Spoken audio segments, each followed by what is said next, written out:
લય કરે વેદો સ્તુતિઓ ચરે જેના રોમ શૂયન શુક્ર બ્રહ્માંડ કોટી ફરે માયા કાળ રવિ શશી સુરગણો આજ્ઞાન લોપેશન અક્ષરધામ નામજી શ્રી સ્વામિનારાયણ સ્વામિનારાયણ ભગવાનની જય હરિ પ્રસાદ સ્વામી મહારાજ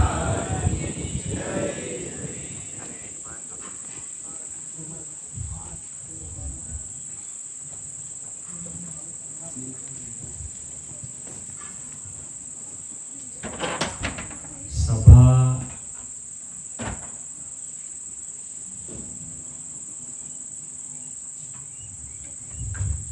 આખી જાણે યાત્રાની હોય ને એવી થઈ ગઈ અને પડશે સચિન એટલે આખી સભા છે ને એ યાત્રાની થઈ ગઈ અને પ્રભુ અને મંથને અહેવાલ પણ સારો રજૂ કર્યો કારણ કે યાત્રા કરવી એ પણ એક કળા છે અને યાત્રા કર્યા પછી એનું નિરૂપણ કરવું ને એ પણ એક બહુ મોટી કળા છે કારણ કે તમને બહુ સાચું કહું તો વિશ્વમાં સાહિત્યમાં પ્રવાસ અને યાત્રા ઉપર જે નિબંધો લખાયા છે એ પણ ખૂબ એની તફસીલવાર નોંધ લેવાય છે અને એને પણ એક કળા તરીકે જોવાય છે અને તમે કદાચ જોશો યુટ્યુબ ને એના ઉપર હું ઘણી બધી વખત ખૂબ મને એ કરે તો હું એમની વાતો સાંભળતો હોઉં છું ખૂબ ઊંડાણથી એ લોકો એનું વિવરણ આપતા હોય છે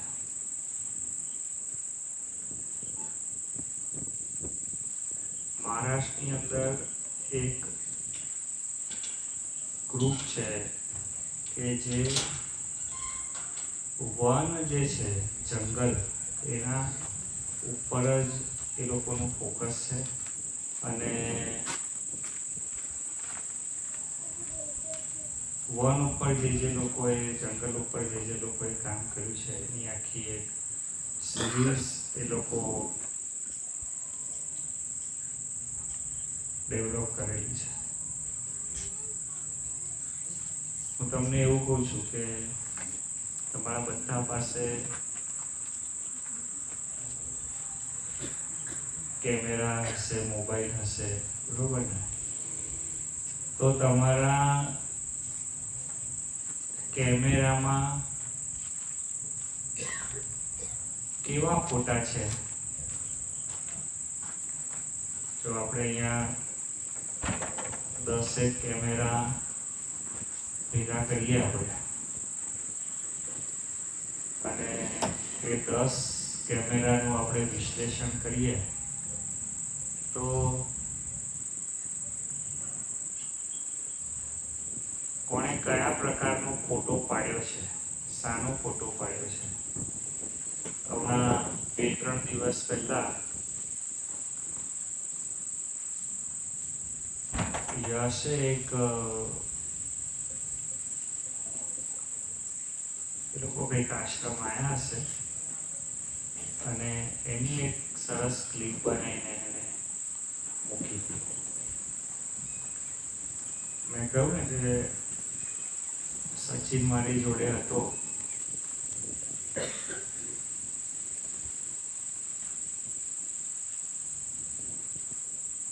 તો કઈ બાજુ નજર છે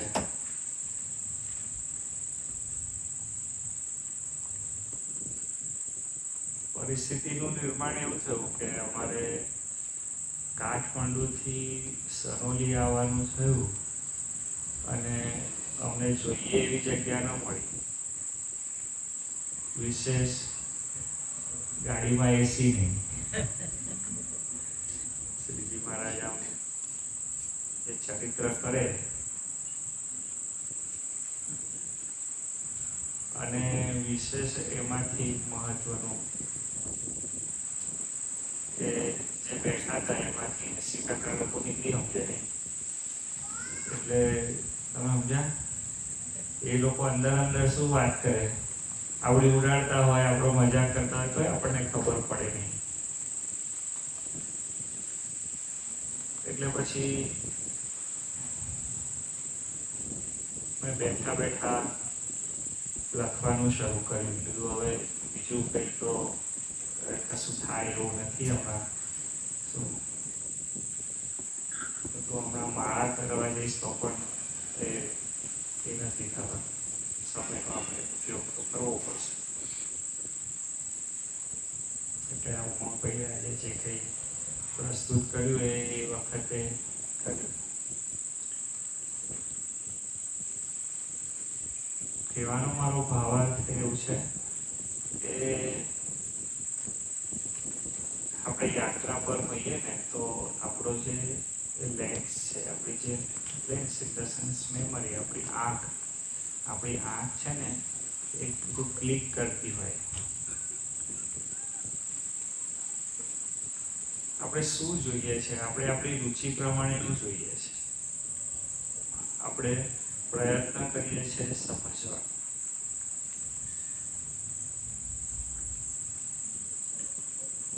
મેં હમણાં વાત કરી કે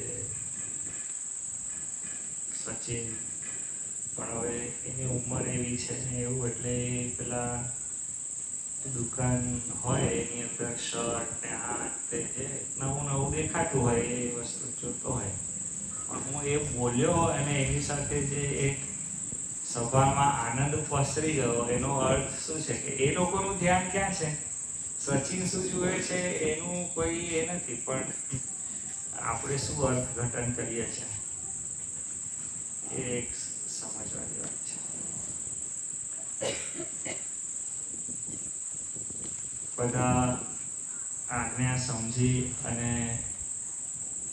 યાત્રામાં ગયા એ જે જવાના છે હજુ પણ. હું છેલ્લા 2-2.5 વર્ષથી કરી રહ્યો છું. રૂપમ ને, લક્ષિત ને, નિકેશ ને, યશ તો પાછું બધાને એમ કે એવું બધું કરી જવાનું નહીં, ગુરુજી જોડે જ જવાનું.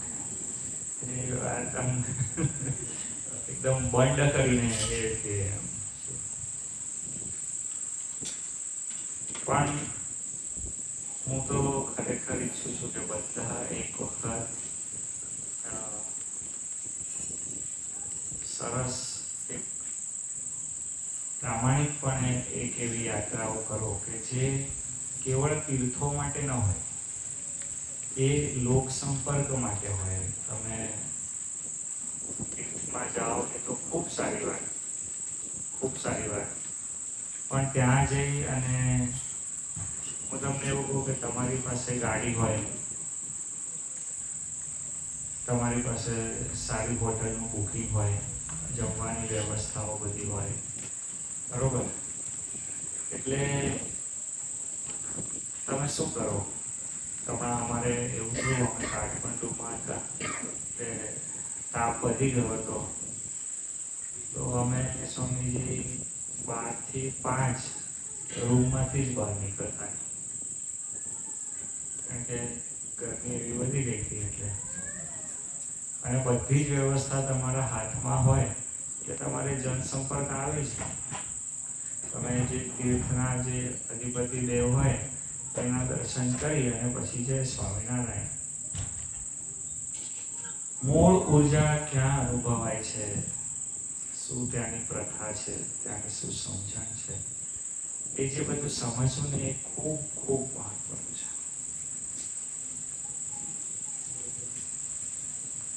ખૂબ હૃદયથી તમને એવું કહું છું કે યાત્રાઓ ઉપર જવા માટેનો મારો તમને જે અનુરોધ છે એ અનુરોધ મૂળ એના માટે છે કે તમે ભારતીય સંસ્કૃતિને સમજો, ભારતીય સંસ્કારને સમજો. એ સ્થળોના જે વિદ્વાન છે એમની પાસે તમને બેસવાનું આચમન કરવાનું મળે. એ મૂળ મારો ઉદ્દેશ્ય છે. નહીં કે રખડવા જવાનો કે નહીં ફરવા જવાનો. આવશે એ પણ એક સાહસિકતા છે, ખૂબ સાહસિકતા છે. હું હમણાં કાકા કાલેલકરનું પુસ્તક વાંચી રહ્યો છું. એક બીજા પણ એક પ્રતિષ્ઠિત વ્યક્તિ છે કે જેમની હું તમને એવું પૂછું કે મરાઠીમાં શબ્દ છે ભટકંતી, એટલે ભટકવું, નો પ્લાન. તમે થોડુંક સમજશો ને, કમ્પેર કરશો ને જીવનને, તો તમને એવું લાગશે કે જીવન પણ ભટકવા જેવું છે. પ્રોપર એક્ઝેક્ટ વે ઉપર નથી. તમે નક્કી કર્યું હોય કે કાલે સવારે મારે ફલાણી જગ્યાએ જવાનું છે અને સવારે જ કંઈક, હમણાં જ આ કરણને પૂછો 5:30 એવું હશે કે સભામાં જવું છે નહીં, અને કંઈક આવી ગયું હશે વચ્ચે, તો છેક સીધો 7:30 વાગે આવી ગયો છે. બોલો, સીધી જીવન નથી, એ અઘરું છે. ભટકી જવાય અહીંથી અહીંથી. આમ નક્કી કર્યું કે આ દિવાળીએ ઘૂઘરા બનાવીશ, અને એ જ વખતે તેલનો ભાવ વધી જાય, એટલે કંઈક એવું થઈ જાય. મને તેલમાં જ કરે ને સાહેબ, ઘીમાં કરે, એટલે એવું થઈ જાય કે સવારે એવું નક્કી કર્યું હોય કે ભાઈ આજે આ શાક બનાવીશું. ગૃહિણી હોય કે આ સ્વામી બી હોય કે હું સારું તો કંઈક કૂતરો ઉંદેડા કતરી ગયા, તે પછી બદલવું પડે ને. પ્લાન છે છેલ્લા ટાઈમે બદલવું, એટલે દરેક વખતે ફિક્સ થયેલું થતું નથી. અને ફિક્સમાં બહુ આનંદ છે. તમે એવું નક્કી કર્યું હોય કે હું 25 વર્ષે ગ્રેજ્યુએશન બધું સ્ટડી મારી બધી પતી જશે અને હું બરોબર નોકરી લાગી જઈશ, અને આટલામાં વર્ષે લગ્ન કરી લઈશ ને આ બધું પ્લાન સાથે કર્યું હોય, શું 2 કેટી આવે, આખો પ્લાન ડિસ્ટર્બ થઈ જાય. અને તમને બહુ સાચું કહી રહ્યો છું, તમે વિચારજો. હું એવું નથી કહેતો કે પ્લાન નહીં કરવાના, પ્લાન વગર થાય નહીં. પ્લાન કરવું જ જોઈએ, બહુ એ છે. પણ પ્લાન કર્યા પછી છે ટેન્શન નહીં કરવાનું કે આવું ના થયું તો જિંદગી બગડી ગઈ, એવું કશું હોતું નથી. તમારે મંથનને પૂછો, પ્રભુને પૂછો, જે બાજુ શ્રીજી મહારાજ લઈ જાય એ બાજુ જાય. શું નક્કી કર્યું હોય કે આ જ લખીએ તો કે નથી થતું, તો કે આમ ચાલો. એ હસતા રહી શકે, એ ફ્લેક્સિબલ રહી શકે, એ એના જીવનની, કારણ કે મૂળ શું છે, ઉદાસીનતા એક વખત આવી ગઈ ને જીવનમાં, પછી આગળ કામ કરવું અઘરું છે. સાંજે થયું એવું, અમે મુક્તિનાથ ગયા ને, કે મરાઠી પહેલા સચ્ચી મૂકી, અને પછી એનો ટાસ્ક એવો કે મને ચકાડે કે હું ફરવાની ગયો છું, કે હું સ્નાન ઇત્યાદિ કરવા જાઉં ને એ વખતે પાણી ઠંડુ, ગરમ પાણી એ થઈ. એટલે મેં એક દિવસ એવું નોંધ્યું કે પાણી જ્યારે ઠંડુ આવે છે ને, ત્યારે આપણી કામ કરવાની શક્તિ છે ને એ ઢીલી પડી જાય છે. આપણે થાય છે, કરીએ છીએ, એવું થાય. આમ નળ નીચે હાથ નાખવામાં આપણને 1-2 સેકન્ડ લાગે, ને દરેક સેકન્ડની અંદર એવું મોડું થતું હોય તો પરવારવામાં આપણને અડધો કલાક મોડું થઈ જાય. એવું સ્વામીજી આપણને જ્યારે વિચારની અંદર પણ, કે આપણે જે ધાર્યું હોય એવું કદાચ કોઈ વસ્તુ ન થાય, બરાબર, અને પછી આપણી તરત જ ચાલ બદલાઈ જાય, આપણો વિચાર બદલાઈ જાય, આપણી કામ કરવાની શક્તિ બદલાઈ જાય, એવું થાય છે. અનુભવથી કહું છું. પણ જો ખરેખર આમ તમે તમને ટર્ન લેતા આવડતું હોય ને, આમ મારા જેમ ફેરવે એમ કે હા હવે એટલે નક્કી કર્યું હોય એ પ્રમાણે ન થાય ને તો પેલો માણસ આમ બેસી જાય, અરે આટલી બધી મહેનત કરી અને આ તો થયું જ નહીં અને તો ભૂલ પડી ગઈ.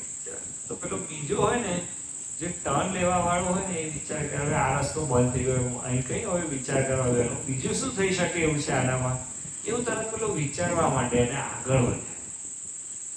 એટલે તમને હું ફરી વાર કહું છું, મારી વાતનો અર્થઘટન એવું ના કરશો કે પ્લાન નહીં કરવાનો, પણ હું તમને એવું કહું છું કે પ્લાન જ્યારે ફેલ જતો હોય અને આપણે પ્લાન બી માં બહુ માનતા જ નથી,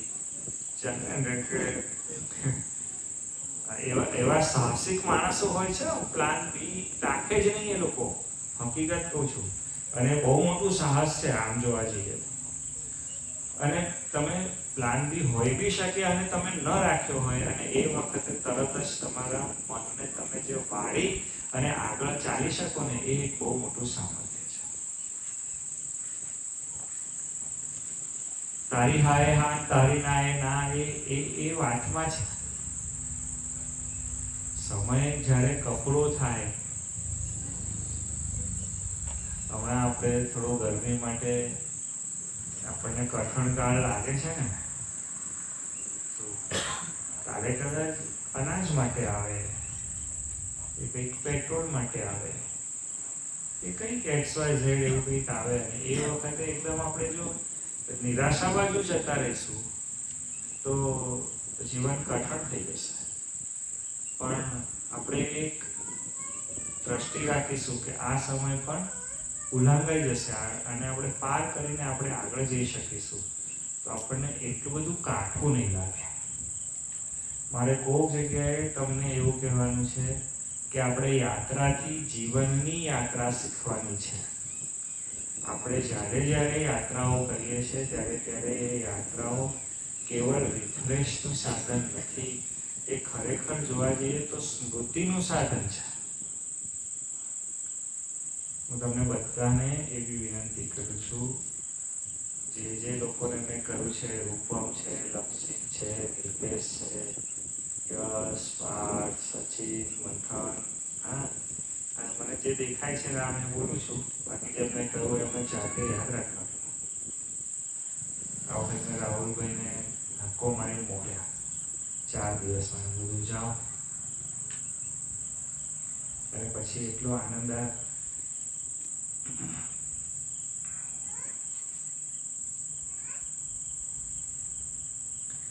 તમને કદાચ ખબર હશે, આપણે નર્મદા પરિક્રમામાં હતા અને પ્રભુની તબિયત રાત્રે બગડી હતી. જે જગ્યાએ ત્યાં એક સાધુ મહારાજ ભ્રમણ કરી રહ્યા હતા, એમની જોડે હું રાત્રે બેઠો હતો. ઠંડીનો સમય હતો ને, તમે બધા તો કદાચ કોણ હતું મારી જોડે, કોઈને યાદ છે? તો એમણે મને કહ્યું કે હું 2-3 દિવસથી અહીંયા છું.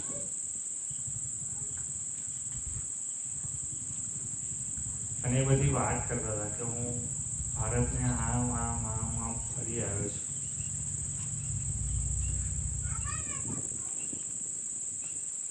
પણ મેં સાંભળી રહ્યો હતો.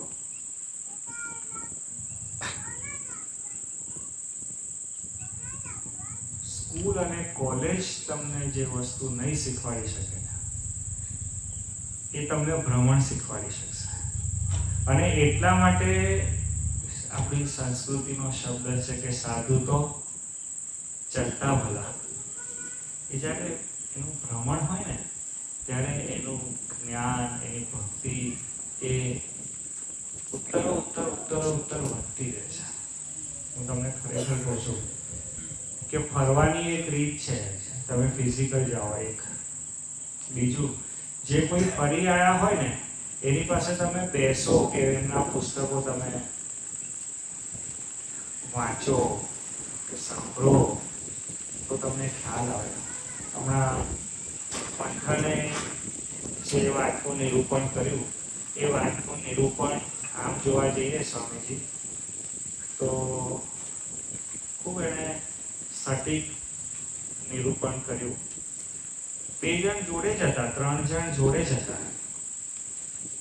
કુલદીપ તો માન નેતેરા મહેમાન એવી રીતે આવી ગયેલો. અહીં આગલા દિવસે આવી ગયો અને મેં કીધું શું કરીશ, જઈશ? તો કે તમે કહો એમ. તો મેં કીધું જા. તે ગયો. કેટલા દિવસ હતો તમારી જોડે? 15 દિવસ જોડે ફર્યો. અને એનો એક જણાએ ઇન્ટરવ્યુ લીધો છે, કદાચ તમને કોઈને મળ્યો હોય, કદાચ જોયો હોય તો. અને એ જે અહીં સ્ટેજ ઉપર આપણા બધા સામે વાત કરવી એ વસ્તુ અલગ છે, અને ત્રાહિત વ્યક્તિ સામે એકદમ નિર્દોષ અવસ્થાની અંદર બોલવું, એનામાં જે કુમારી છે, એનામાં જે બળ છે, એની અંદર જે કરી લેવા માટેની એક શક્તિ છે, એનો મને ખૂબ આનંદ થયો. મેં એક 5-10 મિનિટનું જ હશે, પણ મેં પોતે 3-4 વખત જોયું કે વાતને ધીરે ધીરે સમજવાનો એક પ્રયત્ન છે. હું તમને ખૂબ હૃદયથી કહું છું, એવા સંતો છે, એવા મહર્ષિઓ છે કે જે શ્રીજી મહારાજની અંદર એકદમ અખંડ તેલધાર વૃત્તિ રાખે છે અને એ વિચરણ કરે છે. પ્રથમના 18માં શ્રીજી મહારાજે જે કહ્યું છે ને કે એવા સંતનો વાયરો હોય ને તો અનંત જન્મોના પાપ બળી જાય. એવી અવસ્થા સાથે વિચરણ કરનાર. અમે હમણાં નેપાળમાં હતા, ત્યાં મંદિર હતું, હું એનું નામ ભૂલી ગયો છું. સંધ્યા થઈ ગઈ હતી, સંધ્યા આરતી વખતે તો અમે દર્શન કરવા ગયા. મુખ્ય મંદિર શ્રી કૃષ્ણ પરમાત્મા, શિવજી જોડે પધરાયેલા. એટલે અમે ગયા, શિખાસૂત્ર, તિલક, ચાંદો બધું જોયું. એટલે ત્યાંના જે મહંત હતા તે બધા તરત આવ્યા, અમને મળ્યા, અમને ચરણોદક આપ્યું આ તે, અને સ્વામીજી આરતી વગેરે શરૂ થઈ. પછી અમે પરિસર ફરતા હતા. એટલે અમને જે વ્યક્તિ ત્યાં રહી ગયો તો મેં કીધું આ શું છે, એમ કઈ કોઈ તીર્થ છે કે શું છે એવું? તો તે સ્વામી ખબર નહીં, આ તો કે મંદિર સારું છે એટલે હું તમને બતાવવા માટે થઈ આવ્યો છું, દર્શન કરવા માટે એમ. ફરતા પછી મને ખ્યાલ આવ્યો કે કોક સંત એક 50-60 વર્ષ પહેલા એમની આ તપસ્થલી છે, આ એમની કર્મભૂમિ છે, એ ત્યાં રહ્યા હશે. અને ત્યાં પછી ધીરે જે આગળ આજુબાજુનો જે પરિસર હશે એટલું સરસ, એની અંદર મંદિર, ધર્મશાળા, ભોજનાલય અને આ તે એવું સુંદર બધું ડેવલપ થયેલું અને ખૂબ દિવ્ય વાતાવરણ લાગતું હતું. મંદિર, એમની આરતીઓ. હું એવું કહું છું કે એ નિર્માણ શાનાથી થાય છે? બાકી નેપાળની અંદર સાઉથ ઇન્ડિયાનું મંદિર હતું. શ્રી કૃષ્ણ પરમાત્મા ત્યાં વિરાજમાન હતા, એ પણ સાઉથ ઇન્ડિયાથી. અને એ પ્રકારનો આખો ઠાકોરજીને શણગાર. તમે વિચાર કરો, આપણને વિચાર ઉઠે કે દક્ષિણ ભારતનું એક મંદિર એ નેપાળના એક ખૂણામાં ત્યાં વિદ્યમાન હતું. એ સંતના પ્રતાપે છે. તો કહેવાનો મારો ભાવાર્થ તમને એવો છે કે એક વિચાર, એક સમજણ, એક દ્રષ્ટિ જોવાની, તો તમે કંઈક પામી શકશો, કંઈક નિર્માણ કરી શકશો. કંઈક જો પ્રસંગો થયા અને એની અંદર આમ કોઈ દુઃખના પ્રસંગ થાય અને કોક કંઈક બોલી ગયું, કોક કંઈક વળી ગયું, કંઈક બંધાયું ના થવા તો, અને એ જ વિચારની અંદર આપણે 4-5 દિવસ કાઢ નાખીએ તો શું થાય મને કહો? પણ જો એ વિચારને ખંખેરતા આપણને આવડી ગયું ને, અને ચલો આગળ ચાલો, હવે આગળ કરવાનું છે, એવો જો વિચાર આપણને આવે તો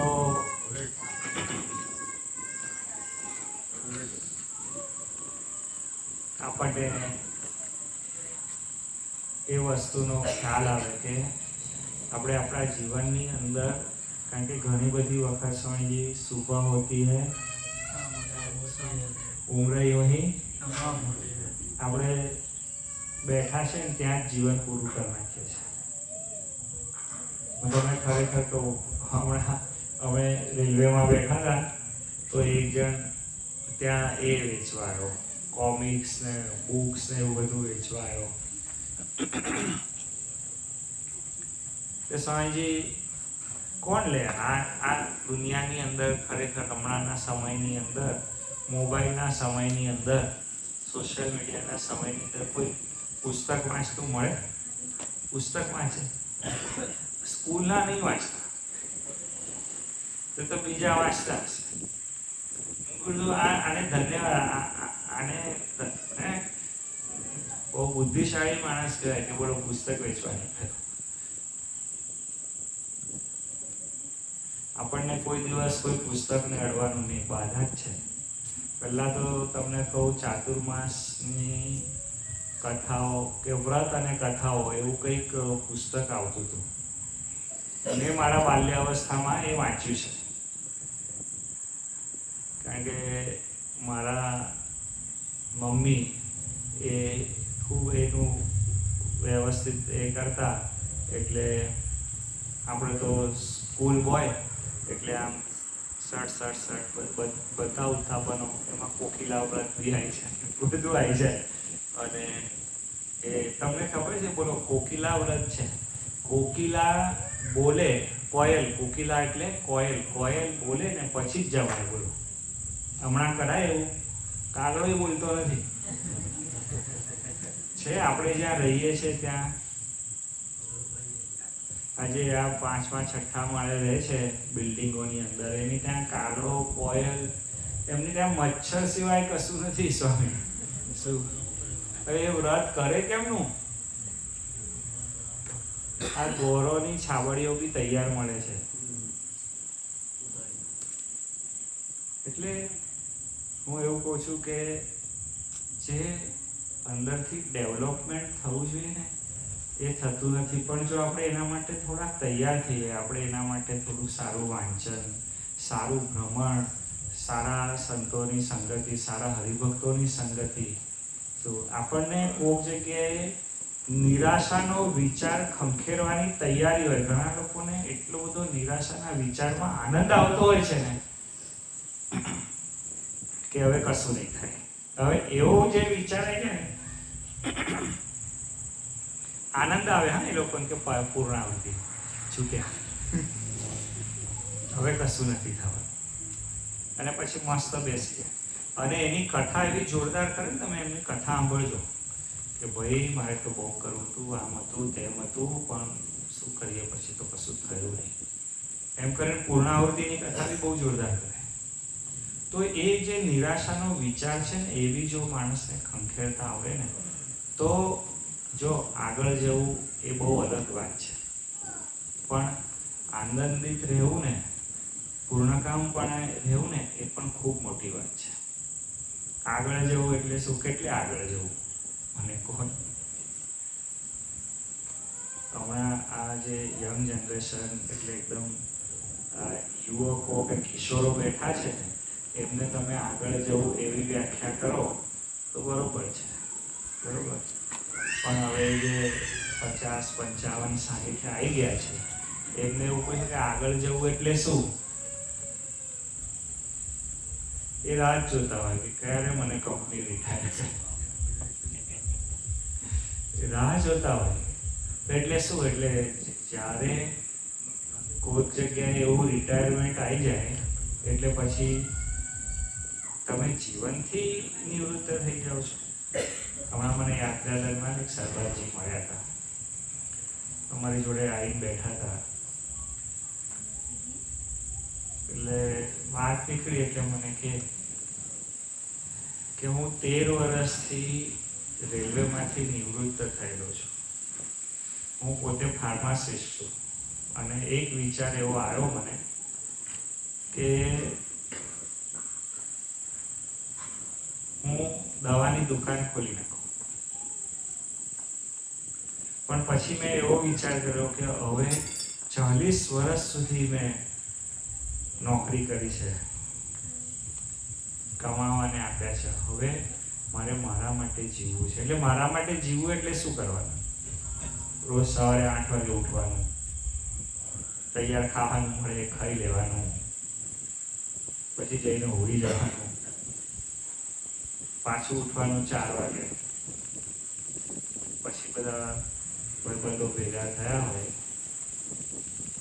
તમને ખબર છે વૃદ્ધોની પણ એક ચોકડી હોય, યંગ તમે બધા હોવ ને એટલે બધાનો અડ્ડો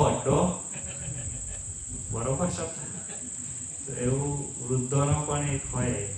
પણ તમારો કેવું પેલું રાત્રે 10-11 વાગ્યા સુધી ચાલે. પેલા લોકો તો હું સાંજે 7-8 વાગે ને એટલે ઘરે જતા રહે, તો ખાઈ પી પાછા ટીવી આમ લગાડીને બેઠા હોય, પૈસા હોય એ આપણે પૂરા કરવાના. તો એ સરદારજી મને કહી રહ્યા હતા કે બોલે 13 વર્ષથી નિવૃત્ત છું, અને અમે 2 જણ દંપતી બોલે આખું ભારતનું ભ્રમણ કરીએ છીએ અને ગુરુદ્વારામાં સેવા કરીએ છીએ. બધું સેવા કઈ પ્રકાર? તો કે પીરસવાની હોય, આ તે બધું રસોડું વગેરે બનાવવાની તો બોલે એવી હોય નહીં, પણ કરવી પડે તો અમારાથી થાય અમે કરીએ. બાકી હવે અમે પછી એમણે મને, એ પોતે શીખ હતા,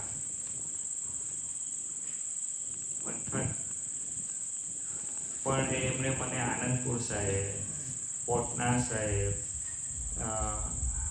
બધા શીખ ધર્મના નાંદેડ, આ તે બધા એટલું બધું શીખ છે એટલે સ્વાભાવિક છે કે એ જ એના પછી એમણે શરૂ કર્યું તિરુપતિ બાલાજી, જગન્નાથજી. પછી એમણે શરૂ કર્યું कि स्वामी जी मैं यहाँ गया हूँ, वहाँ गया हूँ, यहाँ दर्शन किए, वो दर्शन किए.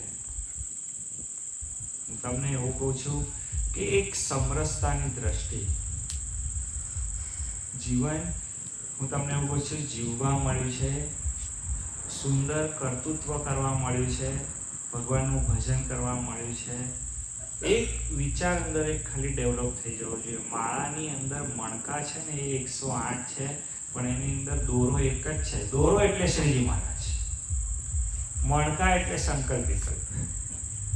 તમે સમજ્યા? અને એટલે માળા આપણને શીખવાડે છે કે દરેક સંકલ્પ વિકલ્પ એટલે સ્વામિનારાયણ. આમ હમણાં હું મુક્તિનાથ હતો તો એક આમ તગડો હરિભગત આ તે આમ કદાવર, આમ ઉર્વિસ કરતા પણ થોડો આપણો કદાવર લાગે એવો, અને આમ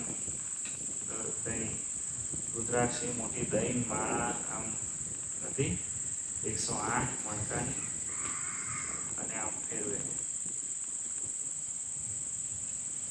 મેં એને થોડી વાર જોયો, આમ પછી કીધું કે ભાઈ અહીંયા આવો. દૂરથી એને કે ક્યાં પાછા આમ કીધું કે માળા ઉલટી ફેરવે છે. મેં કીધું આમ મણકા બહાર કેમ નાખે છે?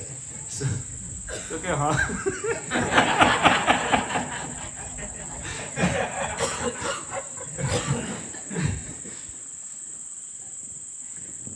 ઠીક છે, શ્રીજી મહારાજ બધું ગ્રહણ કરે છે, એવું કશું બહુ પ્રશ્ન નથી. પણ એક વાત તમને કરું છું કે તમારા જીવનમાં શ્રીજી મહારાજ જોઈએ અને તમારામાં આનંદ જોઈએ. ઘડીએ ઘડીએ બધું ઉદાસ થઈ જવું, નિરાશ થઈ જવું.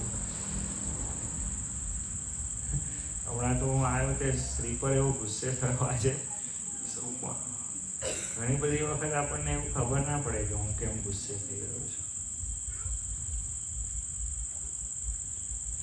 પણ એ વારે વારે ગુસ્સે થઈ જવું, નિરાશ થવું, ઉદાસ થવું, આ બધામાંથી આપણે નીકળવાનું છે.